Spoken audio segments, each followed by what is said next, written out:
They ruled the charts, dominated the airwaves, and seemed unforgettable at the time, but turns out they were, because these days most people don't remember them. These albums were seemingly everywhere when they dropped, but over time, it feels like they've almost vanished from playlists and pop culture altogether. But you remember them, right? Or not?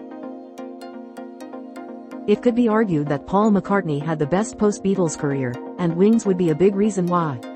The band, formed in 1971 with his wife Linda McCartney and others, saw both commercial and critical success throughout their 10-year run.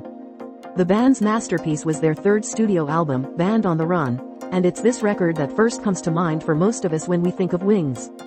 But the truth is they saw 5 of their 7 albums top the Billboard 200 album charts, including their 4th record, Venus and Mars.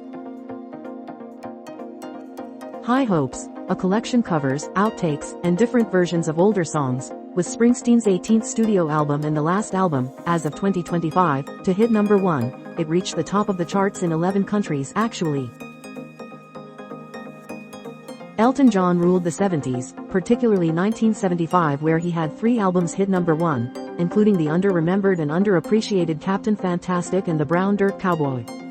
Given its 7 weeks topping the charts, it was obviously appreciated at the time, but it isn't one that you'll often hear mentioned when one discusses John's oeuvre, nor do any of the songs from the album get much airtime beyond hardcore fans, who recognize and remember how great they are.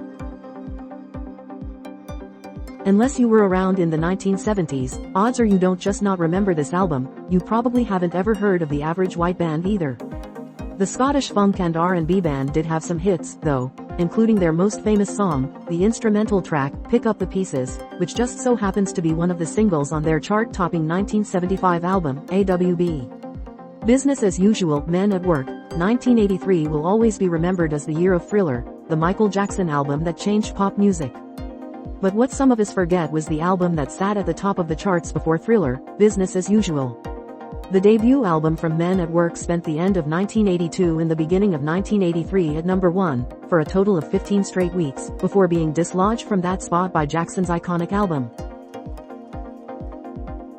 The Saturday Night Fever soundtrack was a mega-selling phenomenon in 1978, and the contributions by the Bee Gees was the reason why. The next year, the Gibb brothers followed up that success with another chart-topping album, Spirits Having Flown. The album doesn't get talked about as much as the Saturday Night Fever soundtrack, but it was a big success as well, spending 6 weeks at number 1 and producing 3 number 1 songs as well.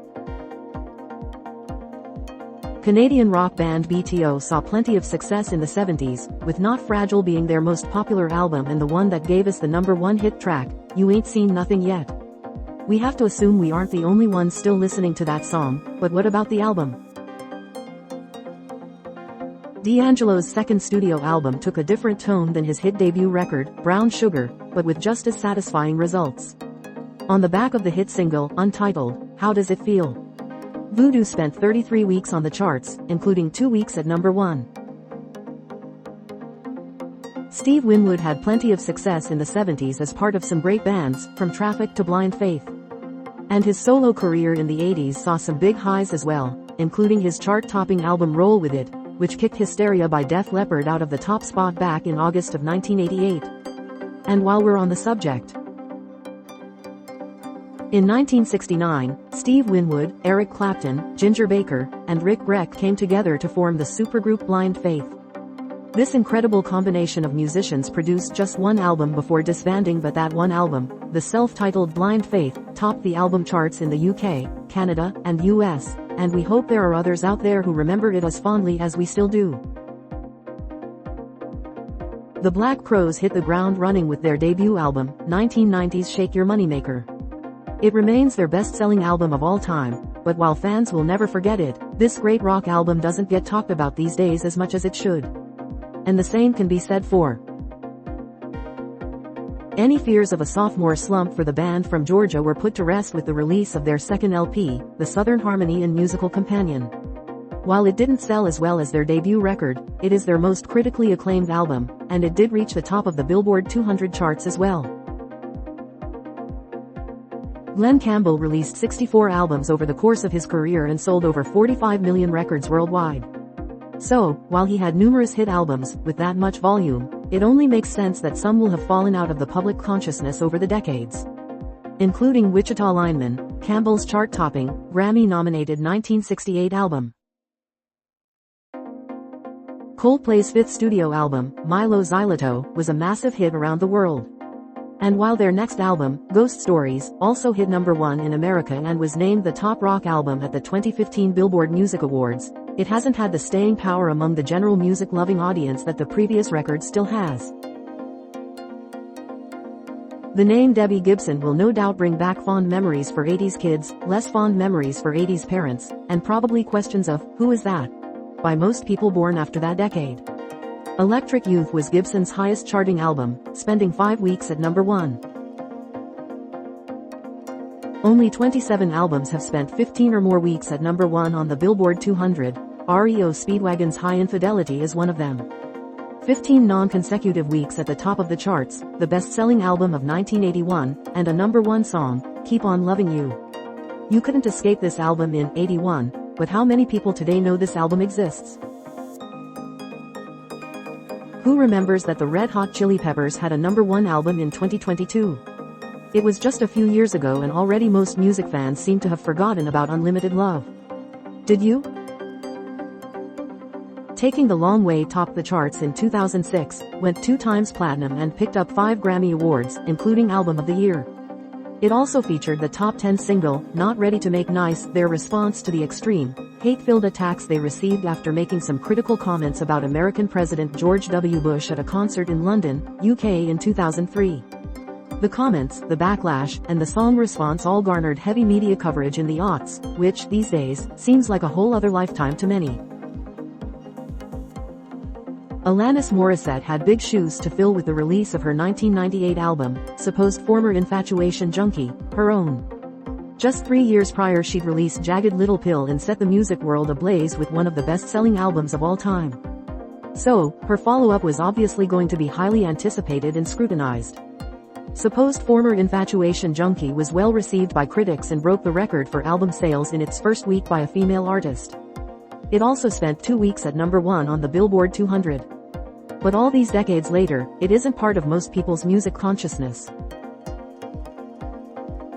Yes, we know there will be a certain generation that will never forget the Monkees, for better or for worse, but there is also a generation that probably doesn't even know them or their hit debut album, The Monkees. It was an album that spent 13 weeks at #1, only to be kicked out of the top spot by the group's second album. Not only did their second album displace their first from the top spot, but it also went on to become the best-selling record of the year in America, the first pop album to do so. It was also this second album that contained the group's most memorable hit, I'm a Believer.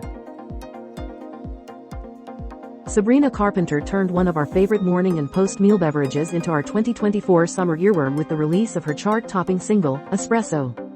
A few months later came the album Short and Sweet, and it, too, made its way to the top of the charts.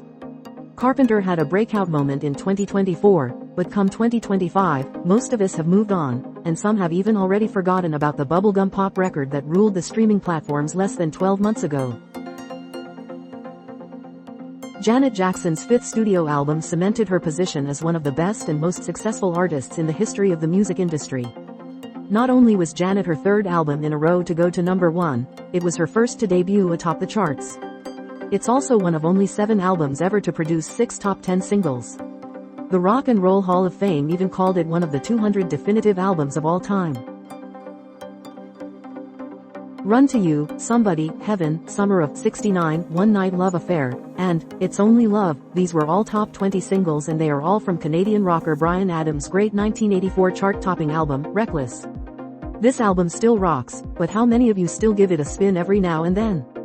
And speaking of Canadian musicians who had big hits in the 80s. The year before Bryan Adams gave us Reckless, fellow Canadian Corey Hart dropped his debut album, First Offense, led by the top 10 hit, Sunglasses at Night. The album made enough of an impression that Hart even picked up a Grammy nomination for Best New Artist. 1975's Red Octopus was certified double platinum and is the best-selling album by Jefferson Starship, and the band's other incarnations, Jefferson Airplane and Starship. The top 5 song, Miracles, is from this album. First Take was Roberta Flack's debut album and in 1972, it spent 5 straight weeks at the top of the Billboard 200 charts, partly aided by Clint Eastwood's inclusion of the song, The First Time Ever I Saw Your Face, in his 1971 film Play Misty for Me. Rolling Stone magazine called the album one of the 500 greatest of all time. The album that made No Doubt and their energetic lead singer Gwen Stefani household names. Tragic Kingdom spent 9 weeks at number 1 and gave us Just a Girl and Don't Speak, 2 songs that were everywhere in the late 90s and will always be in constant rotation for some of us. How about you? There was no escaping Lionel Richie's second solo album back in 1983. Can't Slow Down sold over 10 million copies, produced 2 iconic number 1 hits, All Night Long, All Night, and Hello, and took home the Grammy for Album of the Year. If you were around in the 80s, we assume you still remember this one, but does it get much airplay or streams anymore? You might also like Rock's Most Captivating Stars great songs that don't have the title in the lyrics. Are you a music buff? How many of these rock and roll trivia questions can you answer?